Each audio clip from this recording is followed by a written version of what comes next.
Hello, and welcome to Refill with Preach Sista. I'm your host, Michelle Lloyd Page.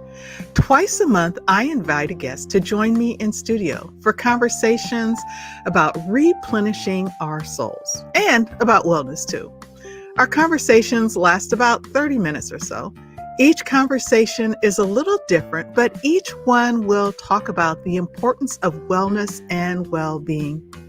Each one will offer some helpful strategies for refilling ourselves when it feels like our energy and our light is just running a little low. We want you to have an opportunity to refill your tank so that you will be ready to pour into others. We want to get you to the place that you're not just full, but you're full to the point of overflow. So if your spiritual, emotional, or social cup is a little less than full today and you need a refill, you are in the right place for a refill with Preach Sista. And now that our introduction is done, I am so excited to bring into studio our guest for today, my friend, Dr. Kathy-Ann Hernandez. We met some time ago, and she has been doing some wonderful work. Also surrounded about just wellness and self-care. And so I thought it would be a great opportunity to have her on the show so that I could learn from her as well. So Dr. H, could you just tell us a little bit about yourself? Hi, well, I am so happy to be here and to see you again, Michelle. It has been quite some time. So, to all of you viewing, I am, like most women, I am many, many things. I am a wife, I'm a mother, I'm an elder. Professionally, I'm a professor, I'm an author, and I do leadership consulting. But I would say most importantly, I am a woman of God who is intent on living, pouring herself out fully in service to Him.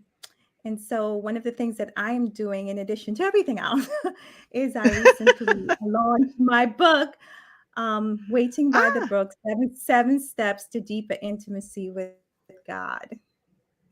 oh, so tell us what inspired you to write your book?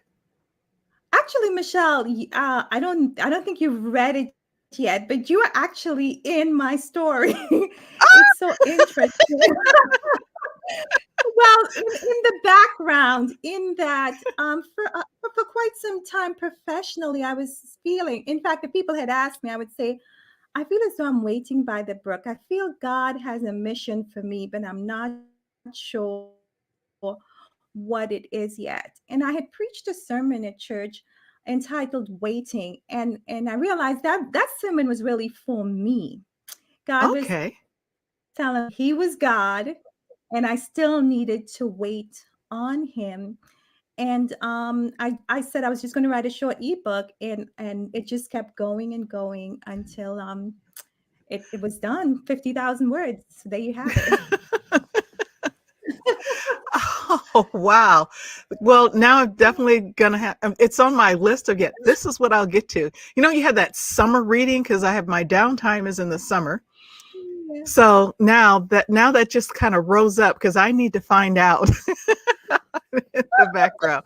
But that You is that you is will so you will remember. Yes, you will see how you're in that story. all right. That is great. Well, Dr. H, I have a question for you because sometimes when we start off, we just kind of like to do kind of a question. But if if there was a weather report for your life right now, what would it be? Wow. A weather report for my life. If I can go back to the analogy of Elijah by the brook, that imagery resonates with me. And to a large extent, I still feel as though I am in that season where it's as though it's a drought, really. And you'll Ah. be wondering, why am I smiling? Why am I smiling? Right? Because I do believe that in that time by the brook, God was doing things in Elijah that was preparing him for that Mount Mm. Carmel that was coming. Oh, So yes. Physically, it might seem like a drought, but spiritually, professionally, how I'm developing and the ways that I'm getting closer to God, it is a season of deeper intimacy with God, even though professionally it seems as though I'm not going as fast as I thought I would. Oh, that's really good. I appreciate you tying it back to the season of waiting, right? The season of waiting, waiting by the brook. Feeling like it's a drought, it's dry. But Yeah. knowing help is coming. If I was going to answer this question, I would say that today, what it feels like, it's the sun is coming out. It has been rainy, snowy. No, I won't. No, I'll take that back. The sun is coming out, but it hasn't been raining or snowing. It has been a hurricane and a whirlwind. It has been a tsunami. This last week and a half Wow. has been really, really heavy on me. And I think for almost anyone who's doing diversity work as a professional, really experienced a lot of weightiness of just the Hmm. ongoing violence that's being directed towards people of color, and the allies for people who are with them. So I would say, because it's Saturday, and I have a practice on Saturdays that I'm not looking at my work email. I don't do my day job on the weekends, if at all possible. And this is a day where it's possible that I don't do that. And Hmm. because I don't have that barrage of emails of stuff that you just got to do, I would say the sun is just peeking out. The rain is starting to, fall back a little bit. It's still, little drops are coming from the clouds, but it's not the tsunami of water that it has been this last week and a half. That's what I would say it feels like right now for me. So thank you. Um, Absolutely. Mhm. so, Dr. H, I wonder if you could tell us or share with us what inspires you or helps you to feel like you are your best self. That's a great question. And I guess maybe I want to start by saying what probably was hindering me from being my best self. And Okay. when I've thought about it, I think two things. I think one, the misapplication or the overuse of this metaphor of work-life balance and this scale as though it always has to be this way. I think it often sets women up and set us up for failure because there are seasons in our lives of imbalance. Oh, I think yes. about when I was writing my dissertation, when my daughter was born and the laundry kept piling up and I didn't know what to do with what. So that was one thing. I think another thing that was I hadn't really taken the time to intentionally articulate for myself what were the essential things that I wanted to focus on in life.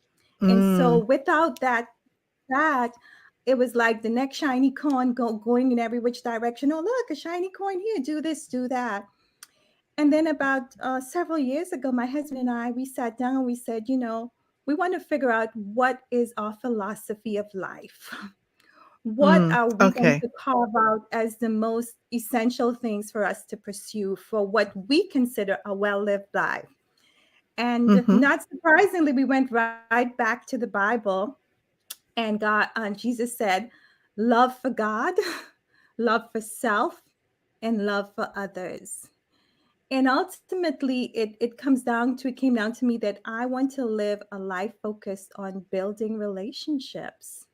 Oh, Yeah. wonderful. And just building relationships. And it's God's recipe for how he wants us to live fully. Mm-hmm. And so once I had done that, I was be able to integrate in the essential things that I needed to focus on and what I needed to say no to and what I needed to prioritize so that I could live in that space where I was really living my best life. And that was Oh, that very is so good. liberating for me. Yeah, Well, very. and when we have those kinds of when we have that kind of clarity, This is what matters. This is what is important. When we have that kind of clarity, it helps to create like some boundaries, good boundaries, not something that limits us, that keeps us from doing something, but it helps us to draw our attention to what matters most, what's most Yes. important, so that by the time we get to the end of the day, we can look back on the day and say, ah, yes, I I I was able to approach what mattered most. I was able to prioritize what mattered most.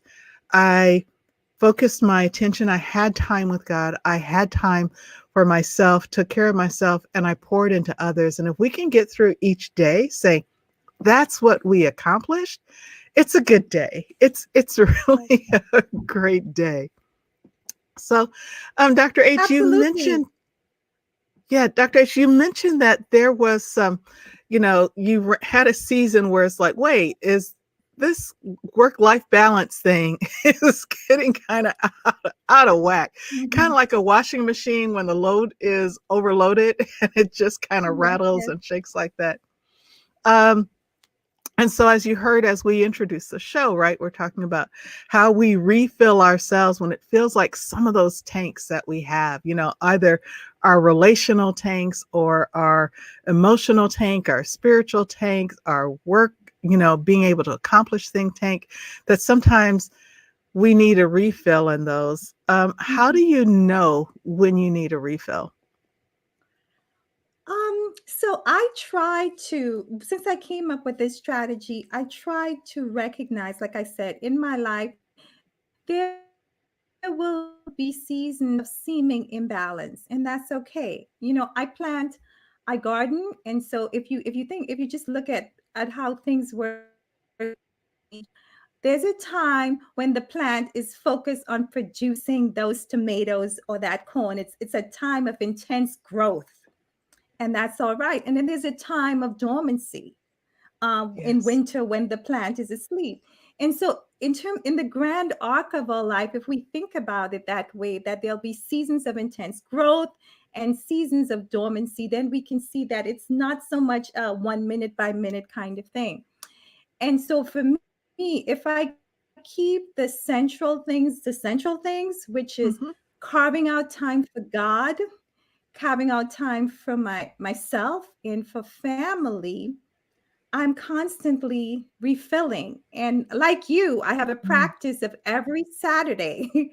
I unplug from Friday to Saturday sunset. I unplug and I spend time. That's my time for soul care and communion with God. Yeah. So every week, I'm doing that every week. And that practice, I think, helps me to keep things in focus and make life work.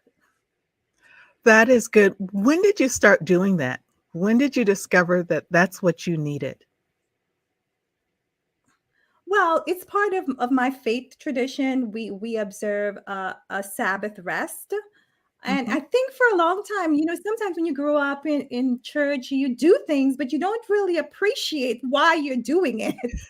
And so this and this practice has really become very, very meaningful for me. And also for me, I have two young girls to teach them the importance of soul care in a world where your Mhm. soul can really become diminished, depleted. And so I would say within the last maybe 15 years or so, the depth and the importance of it, not just as a ritual that I do as part of my faith tradition, but as part of holistic Mhm. living has just been a gift, a great gift. Were there any particular tools or practices that have helped you to maintain the Sabbath, the maintain unplugging over the weekend?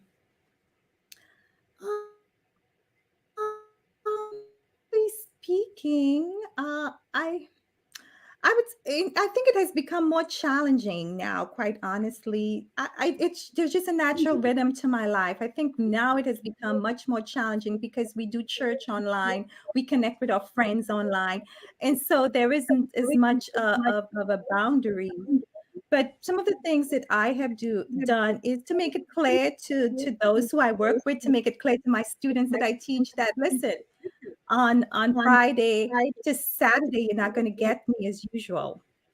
No Mm. apologies, none, because I can serve you better when I take care of myself. Yeah. Oh, that is good. And do you find that your students, that's particularly, are responding to that? Do they have an appreciation? Do they test it?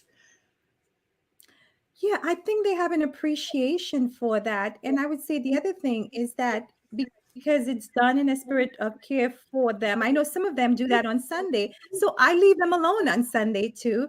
And I Mm-hmm. have a teaching assistant who fills in for me if they need to reach me. But I think it's just so important for everybody to be our best selves, to intentionally carve out those spaces where we can replenish, refill, so that we can pour into others, like you said at the beginning of the show, right? Yeah, it is. And, and what a great example you are setting for your students. I mean, not only are you modeling this for your family, and that's embedded and so well integrated into your faith practices within your household, but what a great model you are setting for your students as well, right? Yeah. So that they can see, yeah, that you should make this a priority. Yes, there's papers to do, exams to study for, things that you want to do, but you also need to make sure that you carve out some time just to be still and do something that you want to do, not just the things that you have to do. So that's a great model, um, that you have, that you're presenting for them as well. So thanks for being a great role model for them. Well, thank you. So as we're talking about your students and thinking back to yourself when you were 20, and it doesn't have to be specifically 20 years old, it could be somewhere in that age, your we'll just say our much younger selves. What is something you would tell your 20-year-old self, sitting where you are now, knowing what you know, having experienced what you experience, looking forward to the things that God has placed in your heart to see that come to manifestation? What would you tell your 20-year-old self? Such a great question. I think I would tell my I would lean over and I would whisper into my ear, be encouraged. Mm, Be encouraged. There are gifts in this season of adversity that you're going through in life. And I think most of us are stories. It's so easy to look at the person you see in front of you and think, wow, she's got it going on, right? Um, we have we hide behind so many masks, but I grew up with a lot of challenges, and I just remember feeling very discouraged about life, as though whether I would ever amount to much given my mm, circumstances.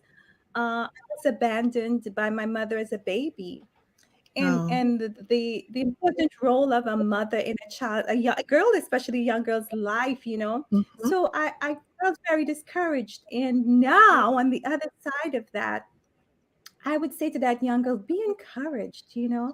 God is going to use this season of adversity to bless you so that you oh, can wow. live out your fullest identity in Him and in service to others.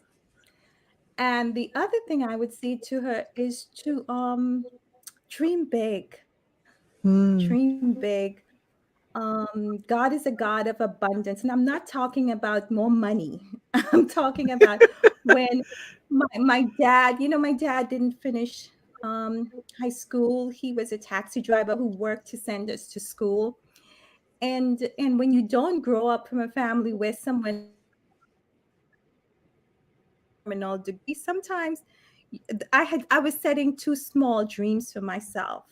And oh, God is yeah. abundant. So I would say dream big, exceedingly abundantly above all we can think or imagine. This show's called Right. Preach Sister, right? Preach Sister. that is so important, right? It's Mhm. hard to imagine yourself bigger than what you can see in front of you, which is why it is so important that we expose, whether it's our own children or the children who are in our spheres Mhm. of influence, our nieces, our nephews, our neighbors' children, to expose them to things that are bigger and different. When my kids were very young, when I would take them different places just to go see the beach, go to the woods, go to a very nice department store, right? So they could see that I wasn't buying anything for them in that very nice department store, but wanted them to see what was possible. One, that was something my mother did for me when I was growing up. She took me to some Mhm. very nice like furniture stores and clothing stores, just to say, this is, you can aspire for something like this, but if you want something like this, you're going to have to go to school.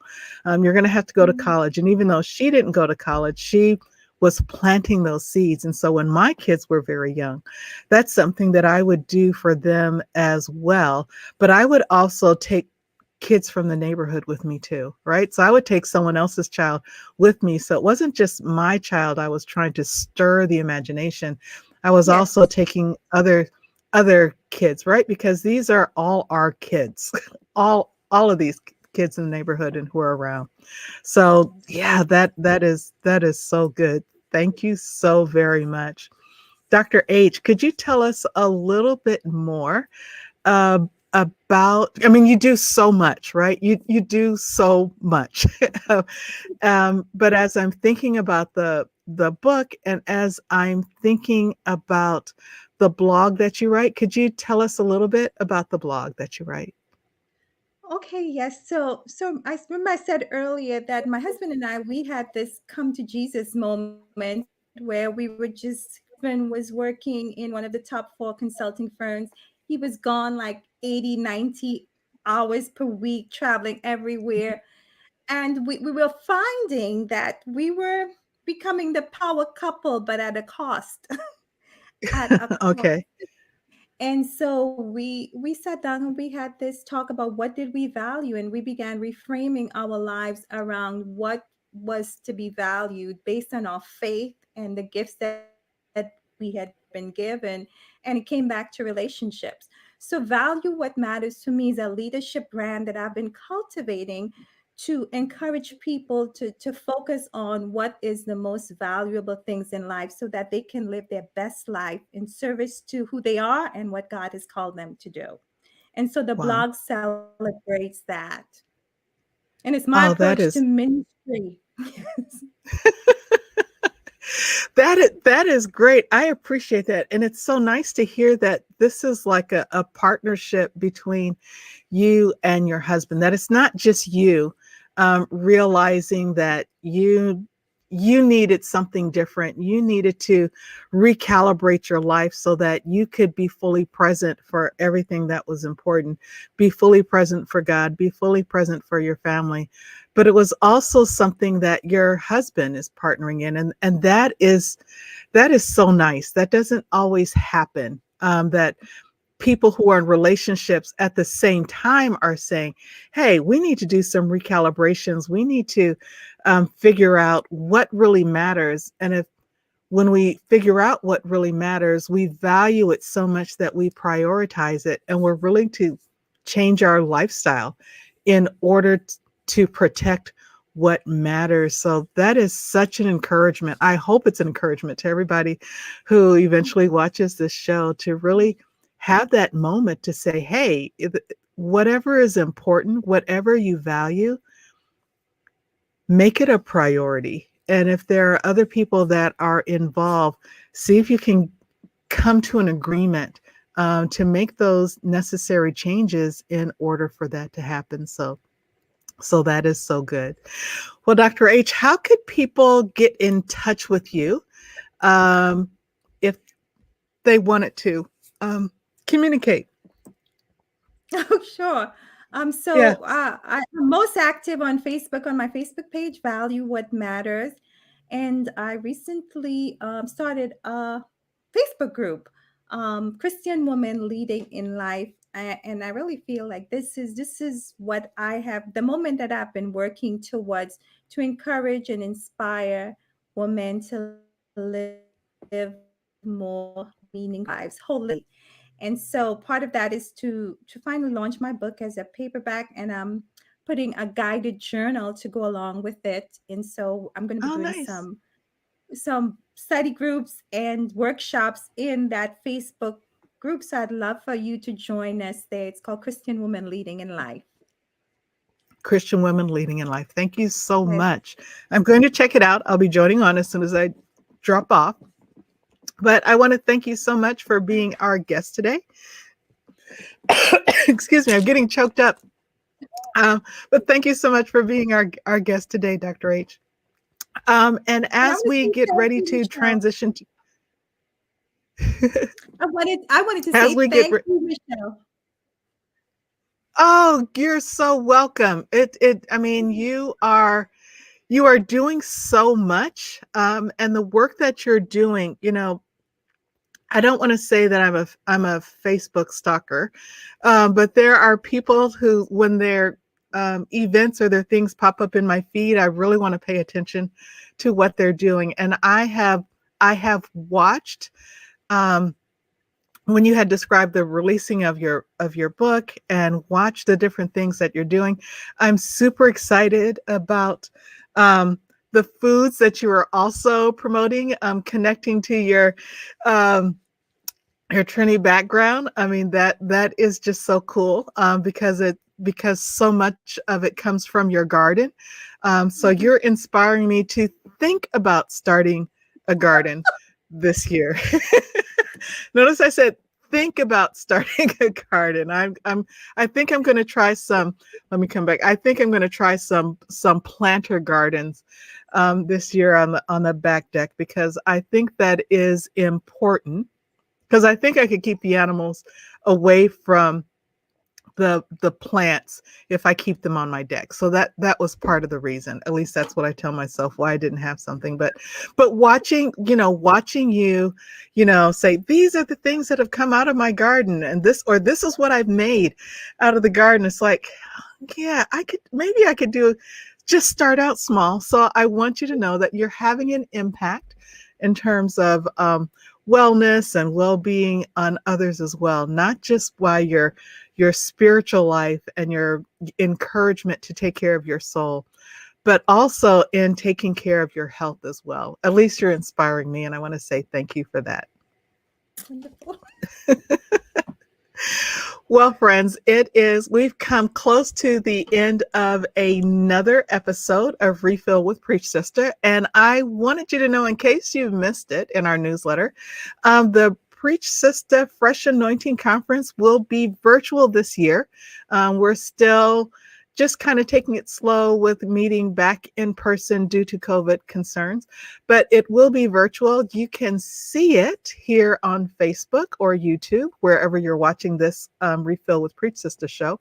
It'll be June 5 through the 8th. You can find out all the information about the show on our website, preachsista.org. We are also offering t-shirts this year. There was a request. Please bring back the conference t-shirts, so you can place your order for the conference t-shirts. You'll notice that the t-shirts this year have the conference theme. What are you looking at? We're really excited to see what God has to say to us about where are we looking? What are we looking at because we have come through a year, and it's easy to look at all that we have lost. It's easy to just focus on what we have lost and to be stuck. But we believe there's a word from the Lord about what we are looking at, changing our focus, changing our vision, so we can really capture what God has in store next for us. So we want to encourage you. The conference is free. There's nothing that you have to do except tune in to watch. So we invite you to join us. But we want to thank you for joining us. We want to encourage you to check out our other platforms. You can find us always on our website. You can find us on Instagram. You can find us on Facebook, YouTube. And don't forget about our Women of the Word Bible study that happens every first and third Friday night. And if you have not subscribed yet to our Sister Connections newsletter, be sure to sign up for our newsletter. Until next time, we want to encourage you to keep the faith and to care for your souls.